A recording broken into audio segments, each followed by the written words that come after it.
You think we really even have a chance with Wendy? Are you serious? Right now? Ugh! What is wrong with guys? Do you really want Wendy to date Robbie? I don't know. Oh no, oh no! This is all my fault. If I had told you when we were in the closet, we wouldn't be in this mess. But I was too scared, and now you could be hurt or worse, and I never even got a chance to tell you. I'm like... Well, maybe if I said this to them, or tried harder in this area, no, you're being delusional. Or, according to the Merriam-Webster's word of the year for 2022, you're gaslighting yourself. You are not alone, because my friend here, Dipper, has the same problem. I know you probably heard the term gaslighting, but what does it mean, / where does it even come from? You see, gaslighting stands as a symbol of psychological manipulation.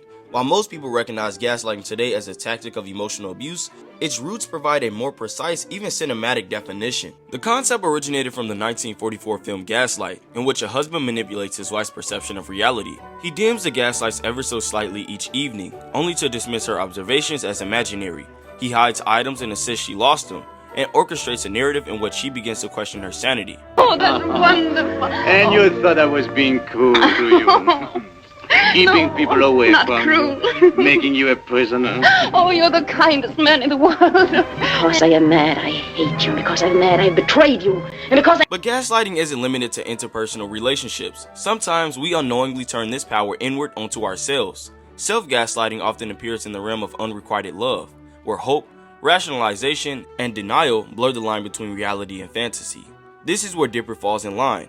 Now let's break down how a simple crush can turn into multiple life-threatening situations through gaslighting. Jackpot! High five! Don't leave me hanging. Ha! Wendy! You guys aren't gonna tell Stan about this, are you? From the start, Dipper's admiration for Wendy is cute. It's the classic story of a younger boy having a crush on the older cool girl. Mabel catches on pretty quickly to the fact that Dipper has a crush on Wendy. Somebody's in love! Yeah, right. I just think Wendy's cool, okay? It's not like I lay awake at night thinking about her.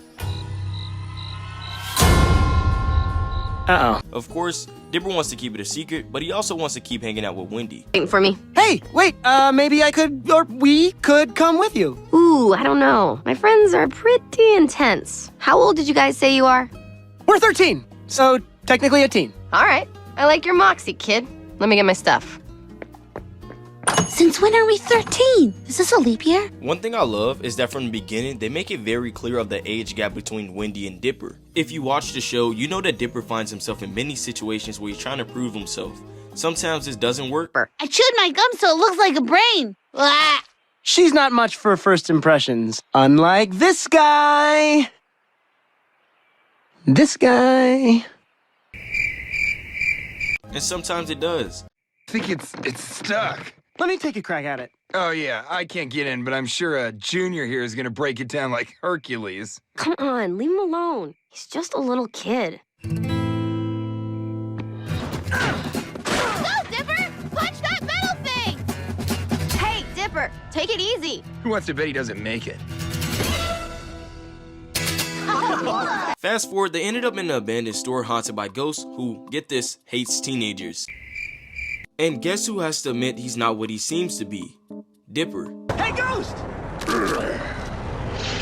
I've got something to tell you!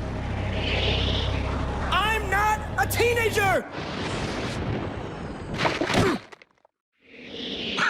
Oh, well, why didn't you say so?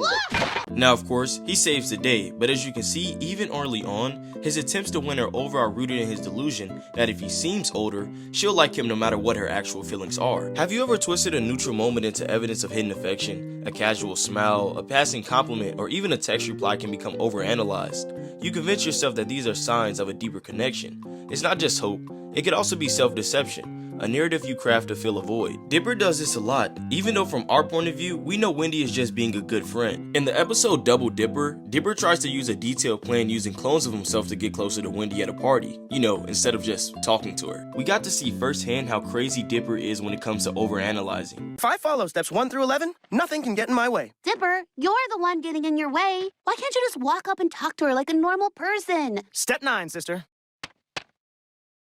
The funny part of this episode is seeing Dipper imagining him and Wendy together, and he grows like 5 extra inches, so mentally, he knows the age gap between them is huge. Even if the plan worked or didn't, this isn't the only thing he had to worry about because his hopes were eventually broken when Robbie interrupts and starts to like Wendy. He finally understands that his excessive plan is crazy, and his clones start to revolt, leading him to take them out. The best part of the night came from Dipper just being himself, and just trying to get to know Wendy as a friend rather than anything else. Think we really even have a chance with Wendy? I mean, she's 15, we're 12. The only good conversation you had with her was when you didn't do any of that list stuff. I know. Ignoring reality, maybe they're just waiting for the right moment. Maybe their relationship isn't that serious. Ignoring the apparent truths like their romantic availability becomes a coping mechanism. You choose your fantasy over their reality. In The Time Traveler's Pig, the Pine twins come across a time machine, and Dipper uses it selfishly to win a prize for Wendy instead of just hitting her eye. On the other hand, Mabel wins a pig named Waddles, who she's deeply connected to. He goes back in time a bunch to get the perfect timeline where he wins Wendy over. However, as a result, Mabel loses Waddles, and Dipper tries to convince her that Waddles isn't even that special. Do you really want Wendy to date Robbie? I don't know.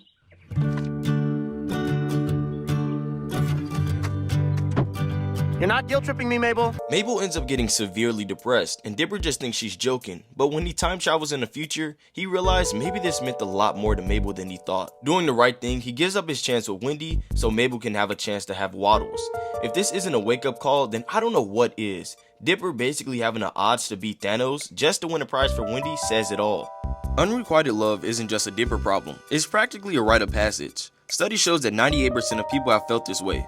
So if you're ever falling for someone out of reach, congratulations, you're officially human. At this point, Robbie and Wendy are dating and Dipper is highly jealous. We see this when Robbie interrupts Dipper and Wendy while they're hanging out. Hey, how's about you sit this one out, gay champ?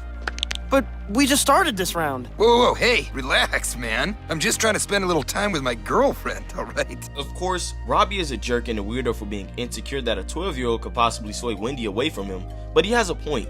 Wendy and him are dating regardless of what Dipper's feelings are for her. Robbie, being the insecure loser he is, challenges Dipper to fight over Wendy. You think I don't know what's been going on, huh? It's obvious you've got a thing for my girlfriend, don't you? Don't you? What? No, come on, man. Yeah, I'm sure she's just dying to ask out a 12-year-old kid who wears the exact same shorts every day. You, me, Circle Park, 3 o'clock. Scared of his mind, Dipper hires Rumble to scare Robbie. But he ends up lying, saying Robbie killed his father and a bunch of other stuff. Well, he's dating the girl I like, and he posts a really annoying amount of status updates. And then he killed your father. Sure. None of that even matters because it just highlights how weird Dipper's mindset is in this situation. He believes that he can still win her affection through a bold action, even when she clearly states she isn't even interested in such conflicts. And why are your faces all jacked up? You guys weren't fighting each other, were you? I hate it when guys fight. No, fighting? No, why would Never. we? This whole situation reminds me of the mindset that yes, this person deserves better, and that person is me. I think the most irritating thing about Dipper's character to me was the end of this episode. Because at the end of the fight, instead of just going their separate ways and just realizing that Robbie and Wendy are together, the both of them have a very weird agreement. Look, Robbie, if we stay at each other's throats, we'll both lose Wendy. We need to make a Cold War pact. Okay, what's that? We need to learn to just hate each other in silence. You mean like what girls do? Yeah, exactly. What girls do. Dipper is still searching for an opportunity even though he knows he has no chance. We see this in Boy Crazy. Wendy openly talks about her frustrations with Robbie.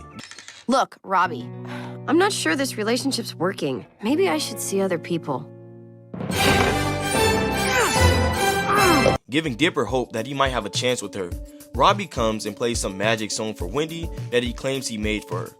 I wrote this song just for you. Just listen to this song and you'll be hypnotized. You know, maybe I was being a little hasty. I'll give you another chance. Dipper feels suspicious and works with Grunkle Stan to figure out what's going on. And it turns out Robbie was using some secret backwards song. Prepare to have your mind blown. Spit take, here I come. Stan, rewind! You are now under my control. Your mind is mine. Once again, not putting Wendy's feelings in consideration, Dipper sees this as a chance to use this to an advantage, to win Wendy selfishly. Now, of course, when Dipper tells her the truth, she's obviously mad. Robbie, what's that doing in our song? Baby, I promise. I don't know anything about those messages. In fact, I didn't even write that song. I ripped it off some other band. So we're all good, right? No, we're not all good. It's over, Robbie. We're through. What? Wendy? Seeing that he finally has the one-up on Robbie, he asks her to hang out. Now, Wendy being overrun with emotion, she ends up running away and crying. Now that your night is free, me and Grunkle Stan were thinking maybe bowling or something? Are you serious? Right now? Ugh! What is wrong with guys? You only think about yourselves. All of you should just leave me alone. Oh, man. The ending still to this day confuses me. He's clearly sorry, but he never apologizes. No, it's my fault. I shouldn't have meddled in Wendy's personal life. She probably hates me now. Ah, shut up, kid. You were trying to do the right thing. Even though you destroyed a relationship and part of my car. You think she'll ever forgive me? I bet she will. I just need closure, or maybe I'll finally admit how I truly feel. It's something you tell yourself, as though closure is a door that can only be opened by the person if they're allowing it. I think this is one of the biggest excuses to linger in their orbit, secretly hoping that they'll change their mind. Ugh, another text from Robbie. Oh yeah, Robbie. How's all that going? Ugh, I'm over him. I just wish he was over me. Just look at these texts. Winky frown? What does that even mean? And you're not, not like seeing any other guys or... Of course I am. Meet my new boyfriend, dude. Right. The most dangerous action takes place when Dipper almost gets Wendy killed. Into the bunker. Dipper invites Wendy and the crew to go inside, well, a bunker, because it might lead to finding out who the author is. Alright guys, this is it. Remember, whatever happens down there, we tell no one. Mabel sees a note of Dipper confessing his love for Wendy, and this has a very interesting perspective. Look what I found! What are you? Give me that! I knew it! You're not over Wendy at all! I will state that Dipper was wavering between letting his feelings go for Wendy and just telling her the truth. No, I changed my mind. It's a bad idea. I'd just embarrass myself and then I'd be another guy she hates, like Robbie. Dipper, you should just tell her already! One way or another, you'll feel better afterwards. It took me a long time to understand this, but I think people avoid confessing their feelings because they prefer to imagine scenarios where the special person reciprocates those feelings back. I guess it's safer to live in fantasy than to face potential rejection. Mabel locks them in the closet and gives Dipper an ultimatum. Oh, I'll let you out, Dipper. As soon as you tell Wendy that thing you've been wanting to tell her, you'll thank me for this later. What is she talking about? Instead of confessing, Dipper just leads them deep into a cave until they encounter someone who appears to be the author. Turns out he's a psychopathic shapeshifter. Who would have guessed?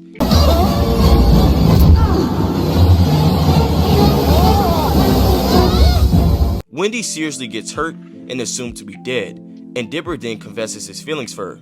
If I had told you when we were in the closet, we wouldn't be in this mess. But I was too scared, and now you could be hurt or worse, and I never even got a chance to tell you. I'm like, in love with you, Wendy. But wait, there's another Wendy behind him. Wendy? Wait, then who's... Look out! Give me back that journal! Never! Dipper has to choose which Wendy to attack. Both of them give off a sign. And if you're paying attention to earlier interactions with Wendy and Dipper, you know who the actual real Wendy is.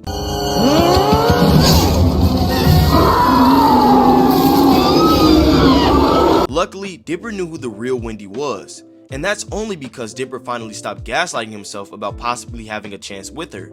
If he had taken the wink as a gesture, they would have both been killed by the shapeshifter. It was like at a life and death situation, he stopped seeing Wendy as only a love interest, but someone he could actually rely on as a good friend. Push him in!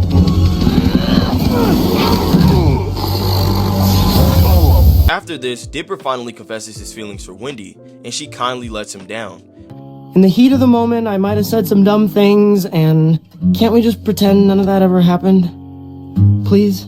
I always kinda knew. Wait, you did? Yeah, man. I mean, you think I can't hear that stuff you're constantly whispering under your breath? Dipper, I'm, like, super flattered, but I'm too old for you. I mean, you know that, right? I have more fun with you than, like, practically anybody else. And if you ever stop being my friend, I would, like, throw myself into the bottomless pit. I think this was really nice of Wendy, because what if she would have taken this the wrong way?